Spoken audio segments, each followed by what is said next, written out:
म्हणजे किती अंतर झाला मित्रांनो बघू शकता आज घोटचा सर्जा विजयचा गुलाल घेतलेला आहे. मागे होती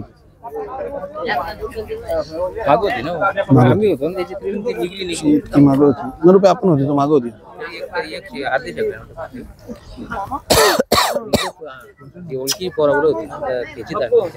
आणि आज फॅन्स लोकांनी त्यांच्या टेंट घेऊन आले घोटच्या सर्जासाठी.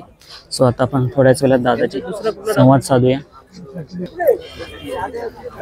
मित्रांनो सर्जा म्हणजे स्पीडचा बादशाह असं म्हटलं तरी चालेल, कारण का बिनजोडला जाईल त्या अड्ड्यात, घाटावरती जाईल त्या अड्ड्यात नाव करतोय आणि असा स्पीड आहे ना, तोड नाही दादा त्याला. आणि आज सर्जा ज्या बकासूर बैलासोबत तुफान पळतोय आणि लोकांच्या हृदयात त्या 2 जोडीने नाव केले, काय बोलाल दादा आज? त्या जोडीने आज महाराष्ट्रभर आमचं नाव केलंय. बकासुराच्या साथीने आज घोटचा सर्जा महाराष्ट्राच्या कानाकोपऱ्यात फेमस झाला.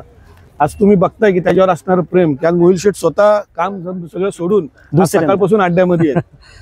आणि आज मी बघतोय की ते टेंट सुद्धा आलंय सर्जासाठी खास. हा सर्जाचं प्रेम आहे प्रेक्षकांबद्दल, काय बोलू? आता हा जो टेन आलेला आहे, हा जे आमचे सगळे मित्र आहेत, आता त्याच्यामध्ये सदा शेठ असतील, आमचे संदीप शेठ, समीर शेठ असतील, राजेंद्र शेठ असतील, याही सगळ्याही त्याच्यासाठी आज गिफ्ट घेऊन ठेवली होती.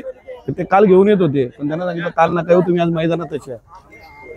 नक्कीच दादा. काय आजची शर्यत बघितली का तुम्ही? हो बघितली, म्हणजे मध्यंतरी बघितली, पुढे मला स्वतःवर नाही बघायला भेटली. आज पच्छा 7-8 पैऱ्यात होता, कसं काय नियोजन जुळून आलं? नाही नियोजन आमचं रात्री झालं आणि आमचं किरण गाडगे होताच, अरुण होता, जगदीश होता, त्याही सांगितलं आपल्याला नियोजन करायचं आहे, त्या हिशोबाने नियोजन झालं. दादा हे बैलगाडा क्षेत्रामुळे आपल्या बैलांमुळे भरपूर नाती जोडली जातात. आता बकासूरचे मालक मोहिल शेठ यांच्याशी तुमचं नातं जोडलं, काय बोल त्यांच्या मोहिल शेठ बद्दल? आता नातं जुळलंय हे तुम्ही आता सगळा हा लाईव्ह वर त्या वर्ग बघत होता की ते उन्हामध्ये पण शरद बघासाठी थांबून होते की कधी गाडी सुटते ते, म्हणजे हे आज बैलगाडी क्षेत्रामध्ये जोडलेलं एक प्रेम आहे. नक्कीच मोहिल शेठ दादा तुम्ही बोला ना, काय बोलाल आज सर्जा बैलाबद्दल? त्याच्या प्रेमापोटी, म्हणजे बकासूर तर देवच आहे आणि त्याच्यानंतर सर्जा, त्याच्यासाठी तुम्ही इथपर्यंत आल्या, मालकासाठी इथपर्यंत आल्या. नाही, सर्जा म्हणजे एक स्पीडचा बैल आहे आणि बकासूरला कट टू कट साथ देणारा बैल आहे. आणि त्यांचा फोन आला उद्या शर्यती अड्डा आहे या म्हणून, मग त्यांना म्हणलं येतो. आणि दुपारी आम्ही सकाळी निघालो, दुपारी पोचलो शर्यतीच्या आधी आणि शर्यत बघितली.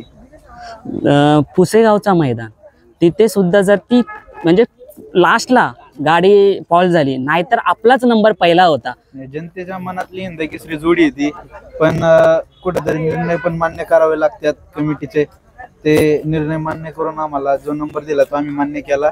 तसं जनतेच्या मनातला 1 नंबरचा मानकरी सर्जा आणि बकासूर. आता पुढचं नियोजन कसं असणार आहे? आता सर्जा तर मला वाटतं घाटावरती उद्या परवा जाईल असं वाटतं, तर काय नियोजन असेल? कोणत्या कोणत्या मैदानात असणार आहे सर्जा? दिसतानाच लवकरच पुढे. हा, आणि आता मी मथुर 16 तारखेला असं वैभव दादानी बोलले होतं पैरामध्ये असेल का दादा तो? कारण का आता बकासूर बैलाचं नियोजन मामा करतात, हा, त्यामुळे काही अजून पैर आपल्याला माहिती नसतं. नक्कीच. मग बिनजोडला पुन्हा आपला बकासूर कधी दिसेल? 26 जानेवारीचा मैदान आहे, त्याच्यामध्ये बकासूर डायरेक्ट 26 जानेवारीला दिसणार. पैरा सर्जा सोबतच असणार आहे आपला. का नियोजन कसं होईल त्याच्यावरती आहे ना, पुढे नियोजन अचानक होतं. दादा जेव्हा या आपल्या सफेद शर्टावरती लाल गुलाल जाईल त्या अड्ड्यात भेटतो, तेव्हा आनंद कसा असतो? तो आनंद असा असतो की गगनात जसं एखाद्या लहान मुलाला जेव्हा वडिलांच्या हातामध्ये खेळणं किंवा खाऊ भेटतो तेव्हा त्याला जो आनंद होतो ना, तसाच तो माझ्या कपड्यावर पडलेल्या गुलालाचा आनंद मला होतो. नक्कीच. आज सर्जाने आपलं नाव उंचावरती एवढं, म्हणजे घोट गावाचं नाव जो कुठेतरी नव्हता, आज घोट गावाच्या नावाने सर्जाला ओळखतात, अशी त्या बैलामध्ये धमक आहे. घोट हे छोटंसं गाव आहे MIDC मध्ये, पण त्या गावाची ओळख त्यांनी कानाकोपऱ्यामध्ये महाराष्ट्राच्या करून दिली. त्याचा आम्हाला आमच्या सर्जा सरचा अभिमान आहे. आणि अरुण सर्जा पाहिजे त्या खांदी टाका, सर्जा पळतो, काय बोलाल त्याच्याबद्दल? त्याची ती कलाच आहे, कुठल्याही खांदी टाका पण त्याचा स्पीड तो कमी नाही करत. या वयात तो एवढा नाव करतो, एवढा स्पीड आहे त्याला. देव करो याचा स्पीड कधी संपो नाही संपलं, सगळ्यांच्या प्रेमामुळे नाही संपलं. याला कधी दादा सराव वगैरे दिला जातो का? नाही, म्हणजे मैदानात डायरेक्ट उतरवायचा डायरेक्ट आणि गुलाल घेऊन याचा हे फिक्सच आहे? कधी कधी दादा काय होतं, नियोजन तुम्ही कोण करतो दादा? नियोजन आमचा जगदीश आहे, हा, आमचा अरुण आहे, बाकी सगळे अंतरदा एकनाथ, हे सगळे नियोजन करतात. दादा तुमच्याकडे येतो मी.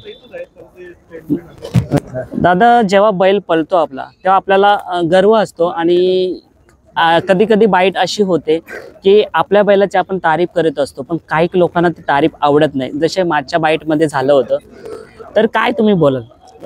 मागच्या बाईट मध्ये झालं असं, पण आता ही शर्यती मैत्रीपूर्ण झाली आणि चारी बैल आपलेच होते. हा. कसा वाटतं जेव्हा सर्जाना जाईल त्या अड्ड्यात, कोणताही अड्डा असो, आपल्याला भीतीच नसते मनात त्याच्या स्पीड मुळे, आणि पाहिजे तो पैरा भेटतो. आज पैऱ्यासाठी खूप फोन येत असेल, मग तेव्हा कोणी नाराजही होत असेल, काय बोलाल? ना असं काय ना, आम्ही आमच्या याच्यात पैरा करतोय आणि जाईल तिथं आमचा सर्जा गुलालात आहे, त्याच्यामुळे अभिमान आहे मला. आणि मोहिल शेठ बद्दल काय बोलाल? ते एवढ्या लांबून येतात, कधी दिसत नाही, पण आज सर्जामुळे तो आमच्या मुंबईमध्ये दिसतो, आम्हाला बरं वाटतं. खूप खूप धन्यवाद मोहिल शेठ. कारण मी एक फोन केला सकाळी का मोहिल शेठ मैदान आहे मुंबईला, येतो का सर्जा पण मोहिल शेठ बोला येतो. धन्यवाद मागतो मोहिल शेठ. दादा